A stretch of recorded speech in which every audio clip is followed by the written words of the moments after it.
வாழ்த்துக்கள் மக்களே. நான் உங்கள் முபாரக் ராஜா, தமிழ் தேசிய திராவிட கழகத்தின் நிறுவன தலைவர். பல்லடம்போடு சுண்டமேடு பகுதியில் அந்த பகுதி மக்களும் மற்றும் சமூக ஆர்வலர்களும் நமக்கு கொடுத்த ஒரு தகவலின் பேரில் நாம் அங்கு சென்றிருந்தோம். அங்கு சாய நீர், அதாவது அங்குள்ள ஓடைகளில் சாய நீர் கழிவு கலப்பதாகவும் அதில் அதிகமான துர்நாற்றம் வீசுவதாகவும் மறுபடியும் அப்பகுதி மக்களுக்கு சில நோய்வாய்ப்படக்கூடிய விஷயங்களும் நடப்பதாக நமக்கு வந்த தகவலின் பேரில் அங்கு சென்று பார்த்தோம்.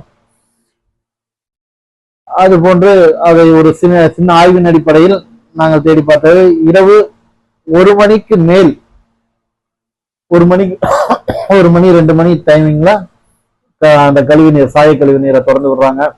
அந்த சாய கழிவு நீர் மூலியமாக வரக்கூடிய நோய்கள், அதிகமான நோய்கள், கேன்சரை தாண்டி அடுத்து தோல் நோய் உருவாக 100%. ஏன் அப்படின்னு கேட்டீங்கன்னா, இந்த அதாவது இந்த நீர் ஓடையில் கலந்து, ஓடை நீர் எங்கு போனாலும் நிலத்தடி நீரோடு கலக்கக்கூடிய ஒரு விஷயமாக இருக்கு.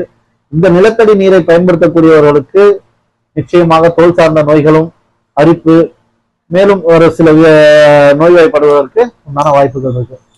அது மட்டும் இல்லாமல் தமிழ்நாட்டில் முதலிடமாக உள்ளது ஈரோடு மாவட்டம். எதில் என்றால் கேன்சரில். ஆனால் ஈரோடு மாவட்டம் என்பது ஆன்டிபயோட்டிக், அதாவது நோய் எதிர்ப்புக்கான முதல் மாவட்டமாக விளங்கியது. மஞ்சள் தயாரிப்பில் முதல் மாவட்டமாக இருந்த ஈரோடு மாவட்டம் இன்று கேன்சரில் முதல் மாவட்டமாக உருவானதுக்கு காரணம் இந்த சாயப்பட்டறையின் மெத்தன போக்கு. சாயப்பட்டறை விஷயத்தில் மெத்தனமாக நடந்ததன் காரணமாக இன்று அதிகமான கேன்சர் பேஷண்ட் உள்ள மாவட்டமாக ஈரோடு மாவட்டம் இருக்கிறது. அந்த நிலையில் இன்று அடுத்து அதை தொடர்ந்து நாமக்கல், அதை தொடர்ந்து அதை சுற்றியுள்ள சில ஊர்களுக்குள் இந்த பிரச்சனைகள் வந்த நிலையில் இன்று திருப்பூரில் நிச்சயமாக அதிகமான சுத்திகரிப்பு நிலையங்கள் இருந்தும் பணத்திற்காக இது போன்று வேலைகளை செய்யக்கூடிய இந்த சாயப்பட்டறை முதலாளிகளை நிச்சயமாக சாயப்பட்டறை மூடுவதோடு, சீல் வைப்பதோடு மட்டும் இல்லாமல் அவர்கள் மீது வழக்கு பதிவு பண்ணி அவர்களுக்கு கடுமையான தண்டனைகளை கொடுக்க வேண்டும். ஏனென்றால் இது அடுத்த சமுதாயத்தையே பாதிக்கப்படக்கூடிய ஒரு விஷயமாகவும் இருக்கிறது.